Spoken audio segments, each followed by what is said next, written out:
There's nothing like snook hook sets at dawn or catching a tarpon in the moonlight.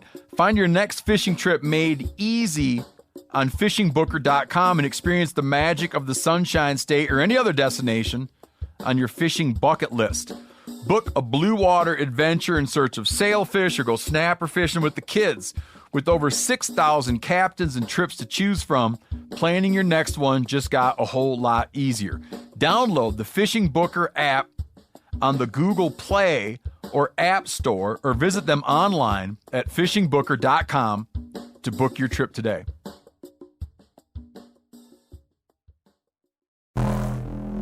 Welcome to Wired to Hunt's Rut Fresh Radio, bringing you the latest reports from the whitetail woods.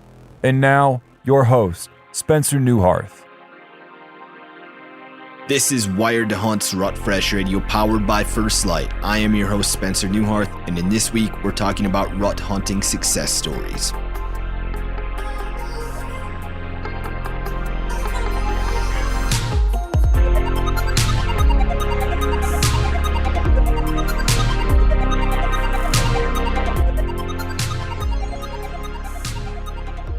Welcome to Wired to Hunt's Rut Fresh Radio. This is episode 478. I am Spencer Newharth, and I am not joined by Mark Kenyon this week because he is out on assignment filming something where he doesn't have great service. But instead, I'm joined by fellow Wired to Hunt contributor and Foundations host, Tony Peterson. Now, an update from last episode is when Mark and I had talked. We had talked about the 1 week in November project a little bit, and I had promised Mark that I was going to come home and record our next episode of Rut Fresh with 2 less buck tags in my pocket, and that is what happened. I killed a buck in Montana and in Wyoming. And joining me on that hunt and with our crew of 4 was Tony Peterson, along with Mark and Clay Newcomb. And Tony did something similar. He filled 2 buck tags in Wisconsin and Minnesota. Now, we're going to be kind of light and vague on the details because it's going to be real damn exciting when these shows come out on YouTube and when a different Wired to Hunt episode comes out where we talk about this project. But for now, Tony, I want to hear just about the rutting activity that you saw in Wisconsin and Minnesota over the last week. What were you seeing for daytime movement, for mature buck movement, for sign making? Fill me in on what was happening in that Great Lakes region. Man, for the buck movement, it was excellent. Seeing lots of cruisers, lots of chasing. I didn't see too many bucks laying down sign, but I did see a few deer work scrapes and kind of hit them up when they were cruising through. But just for deer of all calibers covering ground, it was real good. And when you killed that giant buck on day 1 of our hunt, tell us about that setup, why you were in that spot and why that buck was in that spot. I was in that spot because it was a sort of a centrally located hub of three kind of like wooded waterways to connect huge blocks of timber.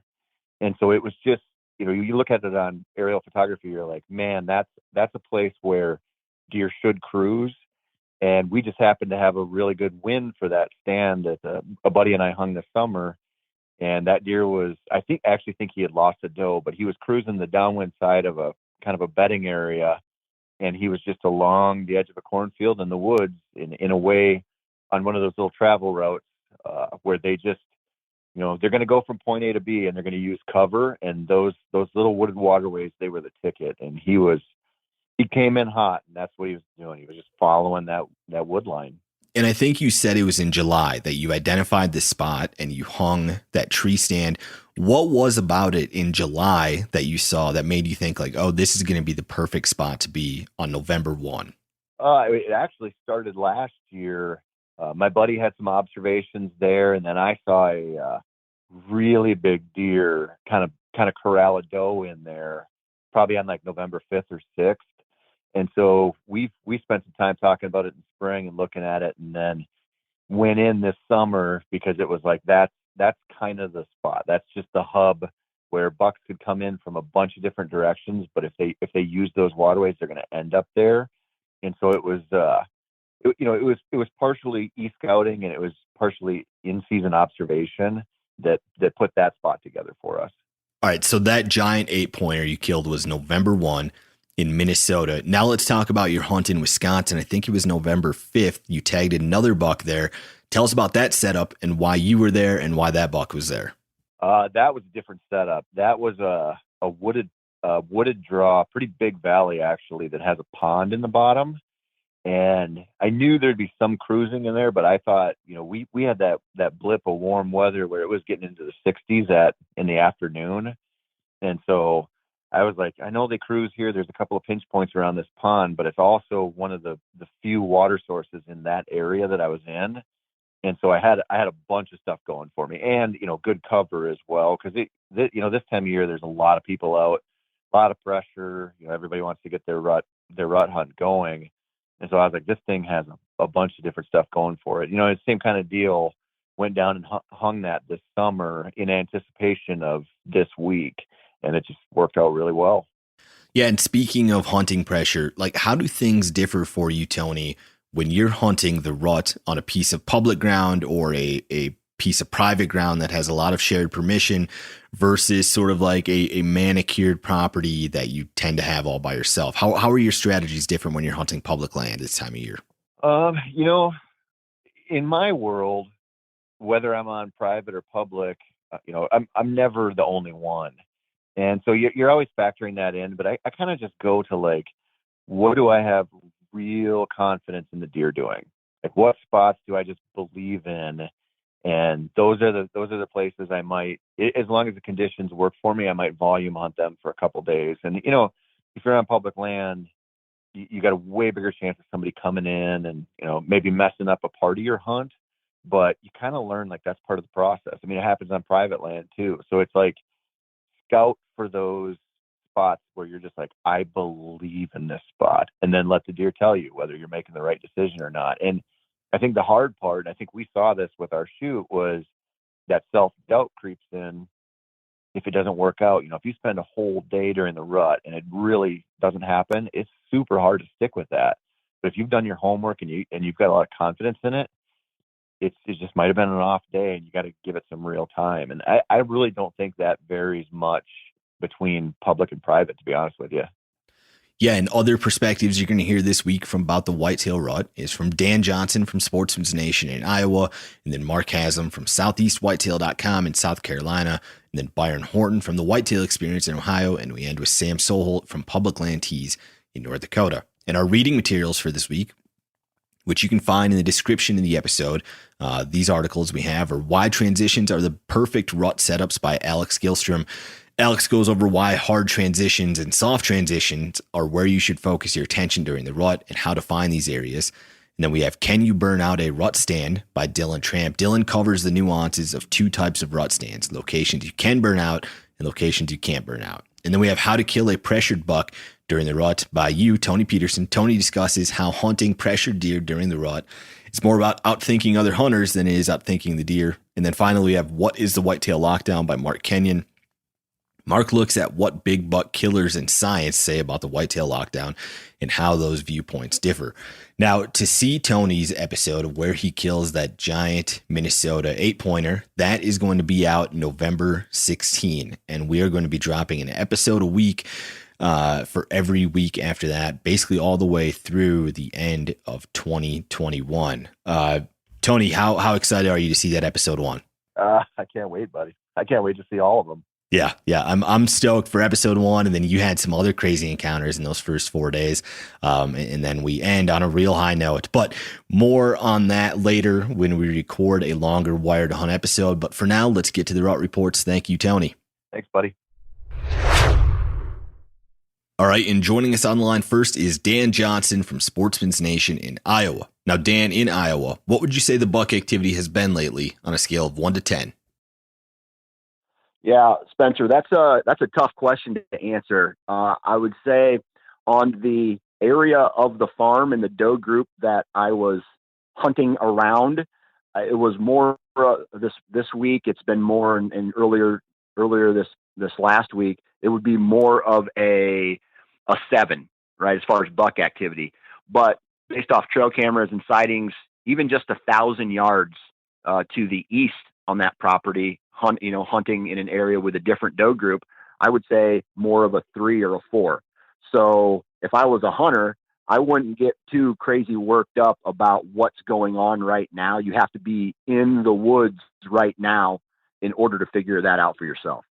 Now, you just killed a slammer buck recently that I think you said had almost a 24-inch spread. Tell us about that hunt. Tell us why you were in that specific spot and why that buck wanted to be there. Yeah, so, a lot of it had to do with historical information and how the deer worked the terrain through that area throughout the 13 years that I'd been hunting that farm. So the first hunt was an afternoon hunt, and on my way into that hunt, or not that particular hunt. So my success this year was based off 3 different hunts: an afternoon, a morning, and then an afternoon. And so I checked trail cameras on the way in. I got some intel of where this buck had been in the previous week. And on my way out the next morning, I checked 2 more trail cameras. I got 1 more piece of intel for him. And what I did was I kind of triangulated his position based off the trail camera information and based off of the terrain features and how these deer use these terrain features. And then I had to use what was given to me, the wind direction. And I just put myself in the best possible position in a draw that kind of at the very bottom of a draw that led up into a standing cornfield. And that's where he showed up. How much stock are you putting in trail cameras in the first 2 weeks of November? I mean, if it is all the trail camera does is tell you that a deer has been there. It doesn't mean that they're there right now. And as we all know, the rut is a time of year where it's chaos in the woods and anything can happen. But I feel that if the doe group, the active doe group in the area stays on a routine, these bucks will stay on some kind of routine as well until these doe groups start going into heat. And so I would say that trail camera intel helped me out a lot because I was able to put a point on a map where this buck had been in the past 5 days, and then another point on a map where he had been in the past 5 days. And then I add that, it's almost like an equation, and I add it all up together based off of past, history with deer, how deer move through the terrain. And then I just throw information into that equation and out spits the best possible tree stand location for me. You mentioned that you killed this buck hunting a draw that led up to a cornfield. What is the crop harvest status for most of Iowa right now? Well, it just depends on what part of the state you live in, man. The area that I hunt and the area that I live in, there's still a lot of standing crops, especially on one of my main farms that's closer to my home. There's still, I would say over 200 acres of standing corn in the area, and it does make things really difficult to try to locate a deer, especially when they're spending a lot of time in that corn. Let's pretend that you're not tagged out, Dan, and you're going to be in a tree on November 10. What does your ideal setup look like? My ideal setup looks like wherever the deer are at. I wish I could sit here and tell you that, hey, you should be in a drainage or in a pinch point or downwind of a bedding area or over a popular scrape, or, you hear people talk about all the great places that they need to be a good travel corridor. But I think what a lot of people miss out on is, yes, these places are great, but there's still times where deer do not go. They're not active in these areas. So what I would do is I would maybe put some boots on the ground, look for some active sign, try to find where the deer are at. Maybe an observation sit is in your future, maybe not, but get into the woods and just observe. And if deer aren't there, then you move to the next terrain feature or bedding area or travel corridor or whatever. And you just keep going through the cycle until you locate them. And then once you locate them, then you can refine those stand set placements and setups until you get close enough for a shot, hopefully. Going forward then in this next week or so, what do you think that buck activity is going to be on a scale of 1 to 10 in Iowa? Yeah, I mean, we're coming up on what some say is peak breeding, which is the 14th of November. Again, it just depends on what the doe groups are like in your area. Like I said, I got a doe group on this one farm that I hunt. It's a late October, early November doe group. And then the other doe group further to the east is a mid-October when they come in, or mid-November when they come into heat. So I'm just going to go try to locate the doe groups. And typically at that point, the doe groups are going to indicate whether or not there's deer in the area. I'm going to check my trail cameras. I'm going to cycle through some of my favorite tree stand locations and hopefully run into something. All right, Dan, congrats again on that slammer buck. Thanks for joining me. Thanks, Spencer. All right, and joining us online next is Mark Haslam from southeastwhitetail.com in South Carolina. Now, Mark, in South Carolina, what would you say the buck activity has been lately on a scale of 1 to 10? Spencer, I would say the buck activity's probably been right about a 9. We had a nice cold front that came through last week. We're wrapping up right now, starting to warm up a little bit. And right now, bucks have been chasing does. We're seeing bucks tend to does and, lock down with them in some thicket areas and not wanting to really bump off of them. So we're seeing some good mature bucks tailing does, and we're right, I think, probably towards the end of our peak first round of breeding. So what would you identify this phase as the rut as in South Carolina? Going in, I guess we're going the second week of November. We're wrapping up our peak breeding. It should be closing out pretty soon, and then towards the end of November, going into December, we should hit that second rut with those does that weren't bred the first time. So you should go back into a second heat cycle. A lot of Georgia, South Carolina, Southeast has high deer densities and buck to doe ratios that are a little out of whack. So in some parts, in a lot of South Carolina, we've got more does than bucks. So they do not get bred during that first cycle. I know this morning you rattled in a buck. Tell us about that encounter and what your calling strategies are in early to mid-November. I'll do some grunt sequences, but not really a whole lot of blind grunt calling. I started off this morning right at daybreak and did a couple sequences, very, very, very short, very light,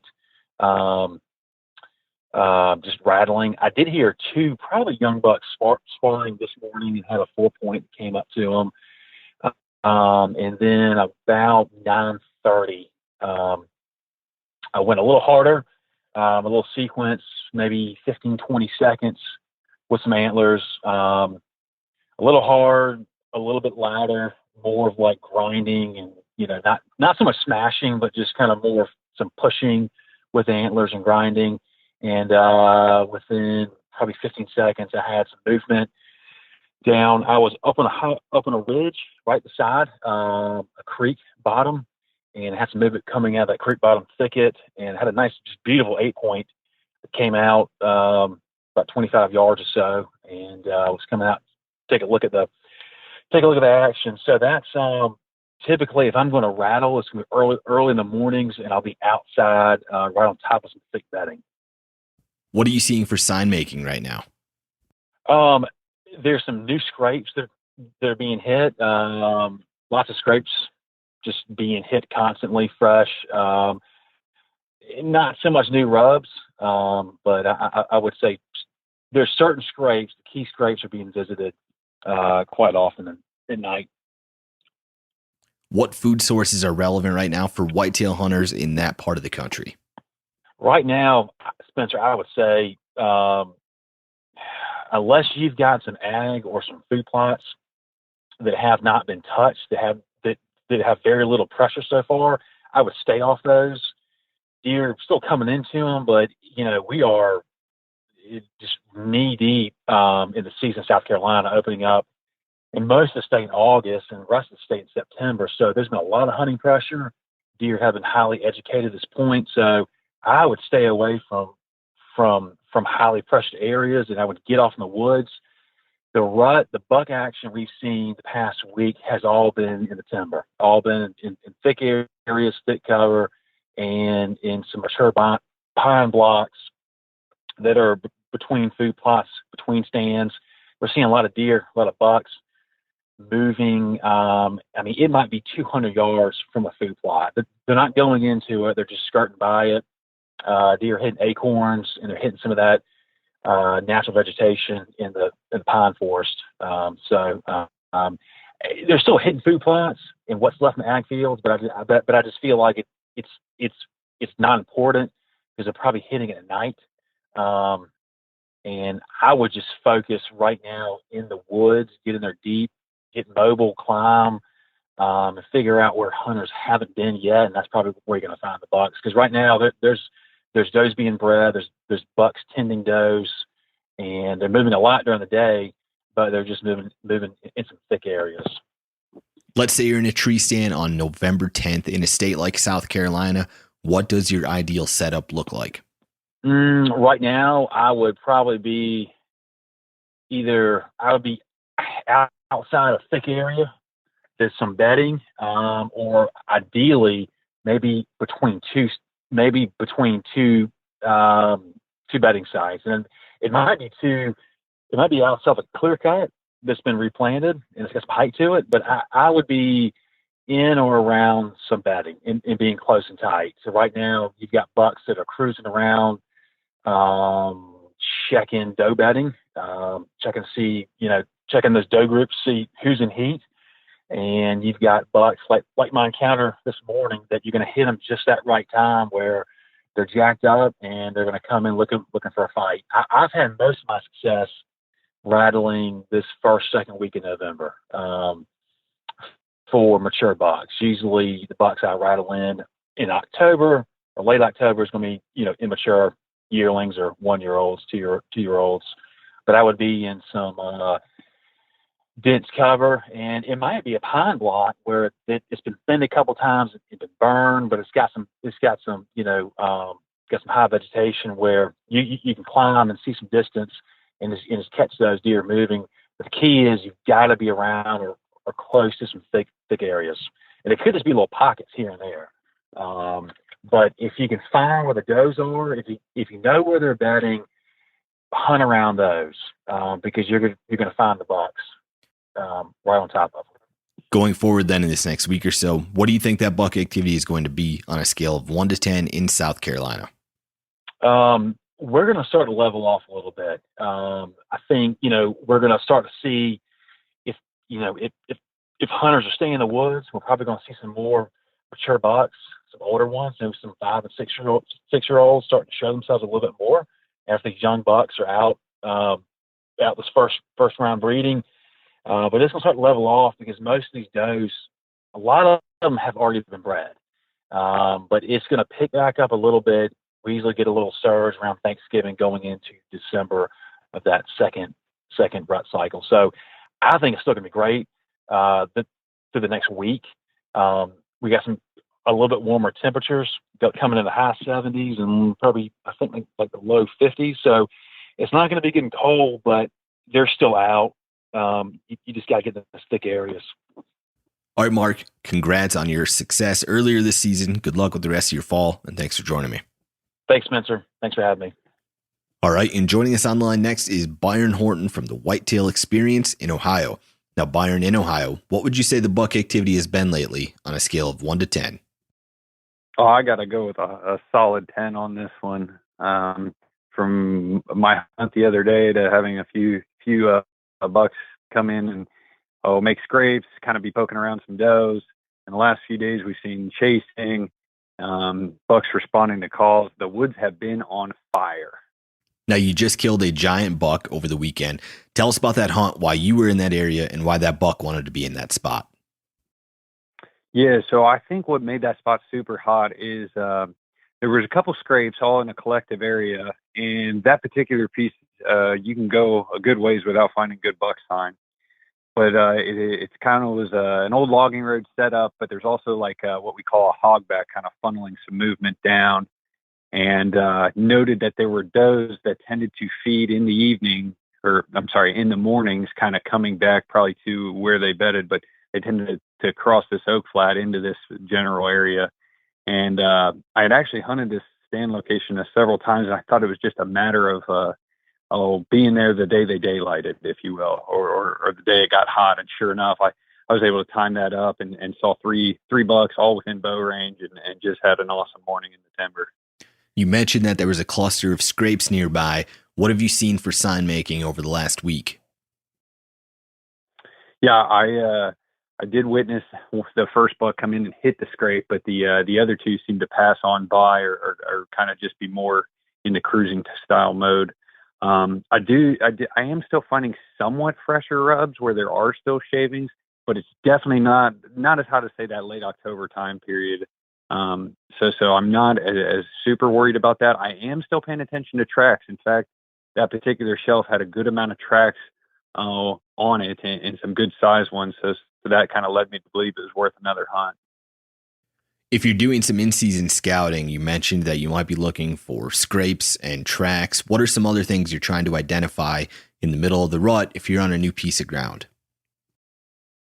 Yeah, and right there, when you said new piece of ground, I think not being afraid to go for a walkabout is key, because you got to figure out where you want to be. But if I was new to a piece, I would also maybe look at some creek or ditch crossings where it's a little easier for them to lay down a solid track.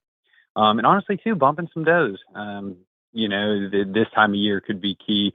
I've never pulled off the Jared Scheffler whitetail adrenaline bump a pair and then go in and shoot them, but I have bumped does, and that has led me to then, 20 minutes later, an hour later, having bucks come by. So being, getting in visuals is always a good thing. I know you have to do a lot of aerial scouting to make hunts like this happen. So if you're doing some aerial scouting, what are you looking for to try to find doe or buck bedding on a piece of ground in the Midwest in a state like Ohio? Yeah, full disclosure, I'm not the best e-scouter, but I do look for maybe subtle vegetation or habitat style changes. Me personally, I think in my playbook, I got to walk that stuff and see it in field versus finding it on the map, and that just requires some boot leather, honestly. If you're running trail cameras in the middle of the rut, how much stock do you put into the information you're getting from those? Yeah, I'm not opposed to getting a trail cam picture and acting on. I know those bucks are moving, but I have seen bucks kind of repeat their cruising loop. So I do put a little bit of stock in that, maybe more on like a 3 or 4 out of 10 compared to, say, late October. It's like a 7 to 9 out of 10 for me. Let's say you're not tagged out in Ohio and it's November 10 and you're going to be in a tree stand. Tell us what your ideal setup looks like. Yeah, this is my go-to combination of features. I like to be on the downwind side of does, but I need a secondary or third feature in there to kind of draw the bucks in. I like the hogbacks. I really like some sort of terrain cut or erosion cut to funnel those deer down. And then I like habitat that maybe gets a touch thicker, so those bucks have to visually see sometimes and find those does. That is kind of my go-to. And if the slope tends to catch morning sun, those thermals tend to rise a little bit, and I think those bucks like them a touch more than maybe a shaded hillside. Going forward then in this next week or so, what do you think that buck activity is going to be on a scale of 1 to 10 in Ohio? Oh, I think in the next couple of days, we do have some warmer temps, but Dave has been seeing a good amount of buck activity. I'm going to still go a 10. I think this is the time of year it is you go ahead and give it that high number. So. All right, Brian, congrats again on the awesome buck. Good luck with the rest of your fall, and thanks for joining me. Appreciate it. All right, and joining us on the line last is Sam Soholt from Public Land Tees in North Dakota. Now, Sam, in North Dakota, what would you say the buck activity has been lately on a scale of 1 to 10? I would say probably a 5 or 6. I've seen some small bucks cruising, kind of some of those, younger bucks cruising for sure. I have, on trail cameras that I run, I've had some more mature bucks daylighting, but it doesn't feel like the rut is in full swing yet. What have you been seeing for sign making over the last week?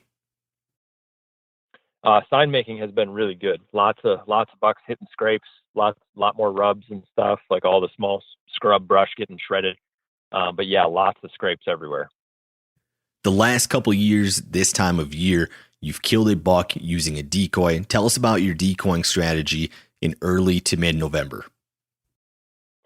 Yeah, there's very few things I love more than decoying deer.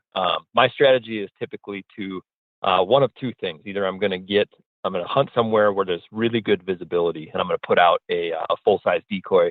And so, deer. So if I can see a deer crossing, I can call to it, rattle at it, and it gives it something to focus on when it's coming in. So that's one scenario that I've had work really well. And then the other scenario is using a heads-up decoy, or one that attaches to my bow, and try to get into a spot where I think there's going to be bucks cruising with does. Or if I can find a doe that has a buck on her, that's a really good scenario to go decoy and sneak in and then pop up that decoy, kind of get in their bubble and make them mad and make them move towards you and slip up where you can get an arrow in them. And is there a phase of the rut that you like decoying especially? Yeah, I mean, I think like right before it all goes nuts, when those bigger bucks are looking for does that are coming into estrus, and they're just trying to fight off anything that might be, in their territory. If you're going into a piece of public for the first time in a state like North Dakota, what are you looking for when you're doing some in-season scouting?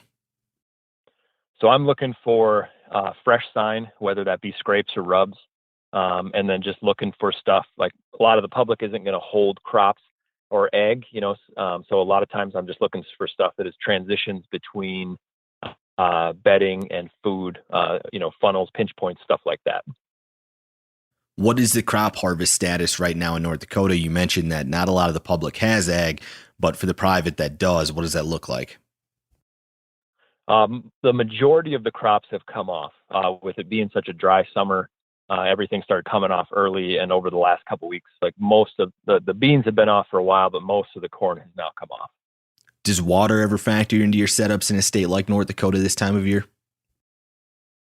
I typically don't focus on water much this time of year, but it's also a very different year this year with how dry it is. Typically the deer aren't struggling to find water because every ditch and whatever has water somewhere. So, it'll probably play a little bit more of a factor this year in focusing on it, and maybe finding some small, sloughs in back, hideaway spots, that might bring in a few more deer, but, not typically. Historically in the Great Plains, when do you expect to start seeing some midday movement? And are you seeing that yet in 2021?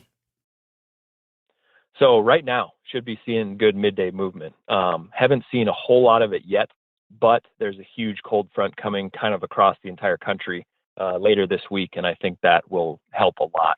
I know some areas are supposed to get snow. Definitely a lot of areas are going to get rain. And the high temps are looking in the low 30s. So there should be a lot of good midday movement, for the next 7 to 10 days, I would guess.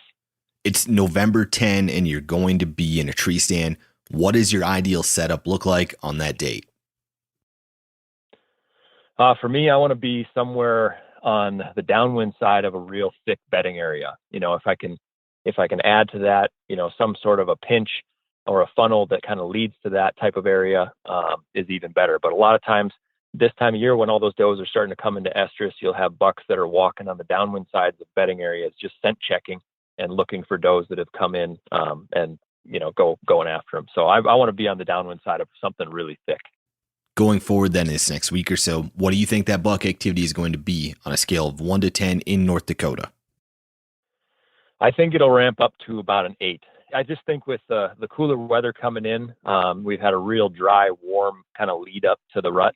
And I think with that shift in weather pattern, especially after that front blows through, it really should have everything moving. I mean, there's still deer, they're still rutting, but it just doesn't feel like I haven't had that, massive chasing activity. I haven't seen, bucks really acting stupid like they tend to this time of year.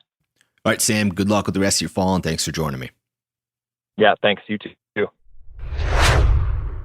And that concludes this week's episode of Wired to Hunt's Rut Fresh Radio. Thanks to Dan, Mark, Byron, Sam, and Tony for joining me, and thank you guys for listening. As a reminder, the reading materials for this week's episode can be found in our description of the episode. You're going to see articles like why transitions are the perfect rut setups, can you burn out a rut stand, how to kill a pressured buck during the rut, and what is the whitetail lockdown? If you want to see the 2 bucks that I just killed in Montana and Wyoming, make sure you're following me on Instagram at Spencer Newharth. And to see Tony's kills, follow at Tony J. Peterson on Instagram. Both of those hunts are going to be featured on Wired to Hunt and Meat Eater's new series called 1 Week in November, which starts November 16th and runs through the end of the year. If you want to stay up to date on that new show, go over to our YouTube channel, Meat Eater, and subscribe. I will talk to you next week, but until then, stay wired to hunt.